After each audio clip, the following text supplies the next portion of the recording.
तो फ्रेंड्स, स्वागत है आपका एक बार फिर से आपके अपने लीगल चैनल सोच पर प्रहार में। मैं हूं एडवोकेट सनी शर्मा। आज की इस वीडियो में हम एक टेक्निक जानेंगे मेंटेनेंस केस में कि मेंटेनेंस को कैसे रुकवाया जा सकता है, बंद करवाया जा सकता है। और ये चीज़ आज से पहले हम लोगों ने डिस्कस नहीं करी। आपको जनरली जो रास्ते पता हैं, जो आपने पढ़े होंगे, आपको बताए जाते हैं, वो ये होते हैं कि अगर आपकी पत्नी वर्किंग है तो आपका मेंटेनेंस खत्म हो सकता है, या आप अपने ट्रायल में ये साबित कर दें कि जो पत्नी है वो स्वयं की मर्जी से घर छोड़ करके गई थी, आपका मेंटेनेंस खारिज हो सकता है। या फिर आप ये साबित कर दें कि आपकी पत्नी आपके वैवाहिक जीवन के दौरान एडल्ट्री में रह रही थी, तो आपका मेंटेनेंस खत्म हो सकता है, मेंटेनेंस आप पे नहीं लगेगा। लेकिन कई बार होता है पत्नी ने अपनी मेंटेनेंस पिटीशन में, प्लेंट में कोई फॉल्स एलिगेशन, कोई झूठी घटना दिखाई होती है, और आपका ये कहना होता है कि उस झूठी घटना का कंक्रीट प्रूफ मेरे पास है।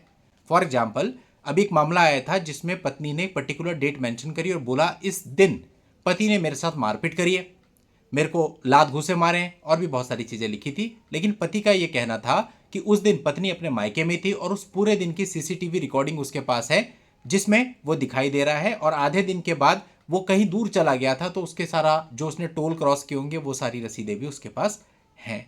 यानी एक सीसीटीवी कैमरा रिकॉर्डिंग यदि पूरे दिन की हम दिखा दें, जिसमें वो आदमी अपने कमरे में बैठा है या फिर अपने बेडरूम में बैठा है, रूफ पे जा रहा है, बाहर गार्डन में है, ये दिखाई दे रहा है, लेकिन पत्नी कह रही है कि उस तारीख पे मेरे साथ मारपीट करी, ना कोई समय मेंशन कर रही, जनरल एलिगेशन, और साथ ही साथ ये भी कि पत्नी उस समय मायके रह रही है, तो ये घटना पूरे तरीके से झूठी साबित हो सकती है।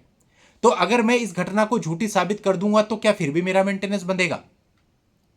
अनफॉर्चुनेटली आंसर है यस, क्योंकि ऐसे कई सारे मामले हमने अपने हाथ से हैंडल किए जहां हमने इसी तरह की परिस्थितियों के एविडेंस दिए कि पति वहां पर मौजूद नहीं था, जो उस पर एलिगेशन लगाया गया वो झूठा है, लेकिन बावजूद उसके उसका मेंटेनेंस लगाया गया, ये कहते हुए कि भाई पत्नी होना तो स्वीकार है और ये पति की नैतिक जिम्मेदारी है।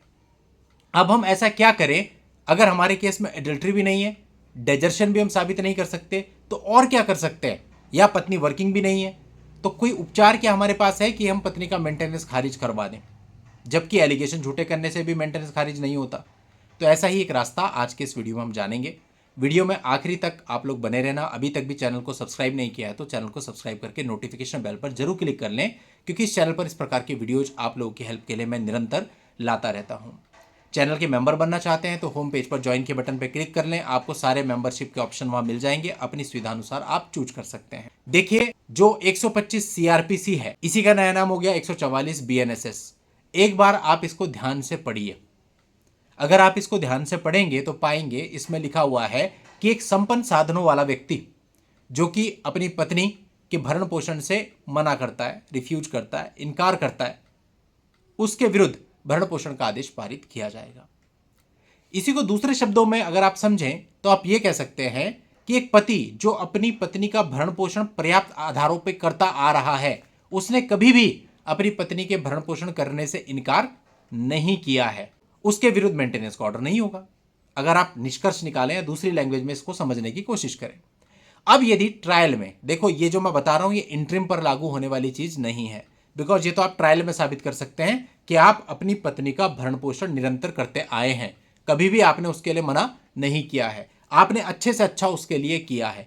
ऐसे बहुत सारे इंसिडेंट आपकी लाइफ में होते हैं, बहुत सारे लोग होते हैं जहां पर पत्नी के जाने से पहले वो उसको पैसे भी भेज रहे होते हैं, हर महीने उसका सारा खर्चा भी उठा रहे होते हैं, उसको बढ़िया से बढ़िया हॉस्पिटल में ट्रीटमेंट करा रहे होते हैं, इवन बहुत सारे रिजॉर्ट्स में घुमा रहे होते हैं, अलग अलग शहरों में घुमा रहे होते हैं।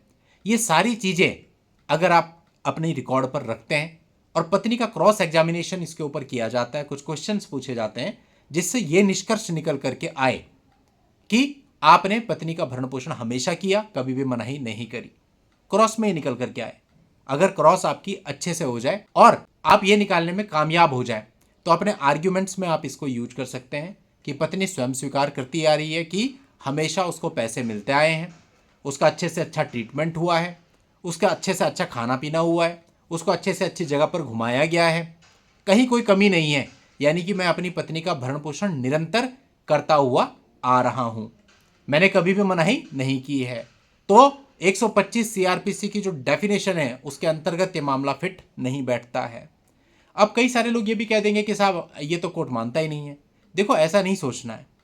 जो मापदंड होते हैं कहीं ना कहीं वो आपको सेट करने पड़ते हैं ये सोच करके कि तो होता ही नहीं है, लोग कोशिश ही नहीं करते। 2020 से पहले कोई भी 91 सीआरपीसी की एप्लीकेशन नहीं लगाता था। ये सब स्टार्ट हुआ जब YouTube पे इस प्रकार के वीडियोज आए, लोगों को पता लगा, लोग लगाने लगे। उससे पहले सब ऐसे ही कहते थे ऐसा कुछ नहीं होता और सिंपल केसेज को फाइट करते थे। लेकिन आज 91 सीआरपीसी एक्सेप्ट होता है कि नहीं होता? पहले परजरी भी कोई फाइल नहीं करता था, यदा कदा किसी मामले में किसी ने फाइल कर दियो, अदरवाइज नहीं करते थे, सिंपल लाइन पे चलते थे। आज लोगों को पता है, नॉलेज है, लोगों ने करना शुरू किया तो होता है ना। तो जो मापदंड होते हैं वो आप ही को सेट करने पड़ते हैं। तो ये मत सोचिए कि ऐसा होता नहीं है। जब कानून में लिखा है तो करने की कोशिश तो कीजिए। ट्रायल में अगर आप ये साबित करते हैं तो आपके फेवर में फैसला आ सकता है और ये मेंटेनेंस खारिज कराने का एक अलग ग्राउंड हो सकता है। उम्मीद करता हूं आपको पूरी बात समझ में आई होगी। आज की इस वीडियो में इतना ही रखते हैं। नेक्स्ट वीडियो में नई जानकारी के साथ हम फिर मिलेंगे। तब तक के लिए goodbye and thank you for watching. Take care.